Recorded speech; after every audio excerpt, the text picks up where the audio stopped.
pay is like 8 to 10 hours sitting at a time. But working the video game probably is something that takes like 3 or 4 hours a day, maybe.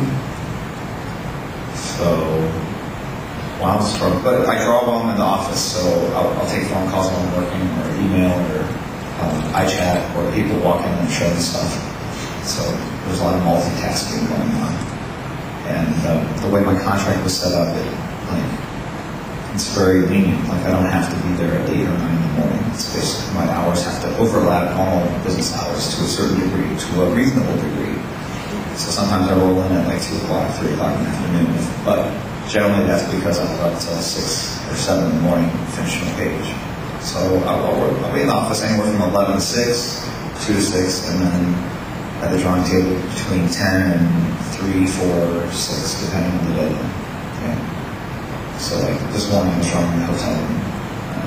Sometimes on the plane, but only if this cute stewardess when I talk to her.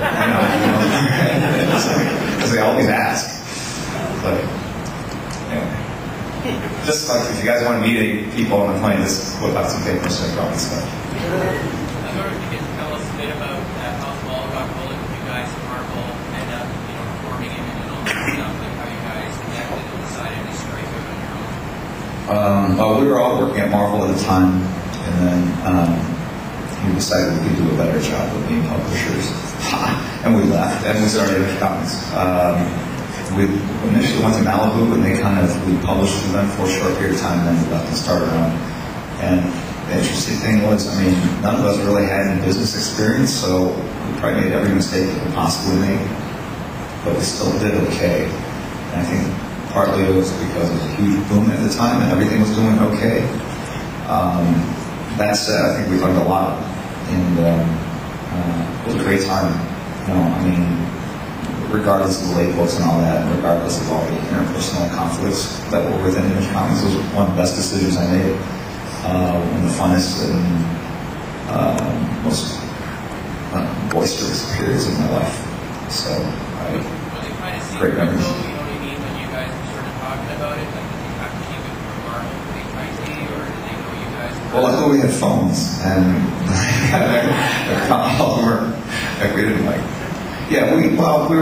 we all knew each other because we're all competitive with one another. We were kind of the next generation of artists that were starting at Marvel, and so we'd meet each other at cons and we'd start talking on the phone, and we just became friends, and then started talking about leading and starting our own company. So yeah, I don't know if it was secrecy. We didn't go out of the way to tell them, but we had a plan. So. How hard was it when you decided to sell the rights to Hollywood Studios to DC? Right. Because that was your baby. That was your part of the image universe. How hard was it on you when you gave up those? It was a pretty stressful time. I think anything major like that in your life, it's going to cause a fair amount of stress. And I would say for a couple of years thereafter, I was probably clinically depressed. I was like major, so I was going, am I depressed? I don't know. I feel tired. Maybe I am.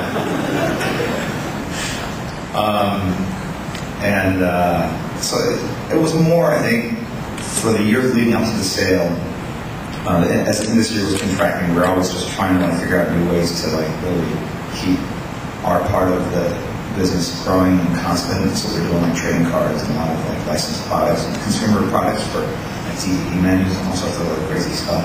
And then it's stressful. And then, think about payroll a year from now, 2 years from now. At one point, I think I had about 120 employees at the peak, and then 3 different offices.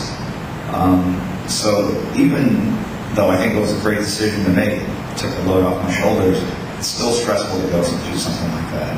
And that said, yes, I don't own the rights to these characters I created, but on the other hand, I'm much happier. I spend a lot more time drawing, and with the proceeds of the sale, where I bought houses for my mom and dad and my mother-in-law, so they live 5 minutes away from me, both of them. So it's like, I don't know. You have to have a way doing something nice for your folks versus, intellectual property that you can maybe create more of later down the line. I don't know. It was a fairly easy decision for me to make. And I can say only positive things about it because I'm still running the company I sold and working on the characters I created. And for the most part, they let us do whatever we want with them, you know. My boss is 3,000 miles away, 3 time zones away. They give us a lot of latitude, a lot of freedom, so it worked out great. But you're still credited with the creation of Wildcats. Oh yeah, yeah. And Lisa's really good about that. I mean, they give credit to, you know, all the creators back from the 50s and 60s, 40s, 50s, and 60s of the characters. Is that the same thing that with, like, I know you did Gambit, like you created the character Gambit, Right. but does Marvel credit you with that? I don't know. I haven't looked at the credits for are they publishing a Gambit series. I don't know. Occasionally I get some toy money, like, you know, for Gambit. It's nice.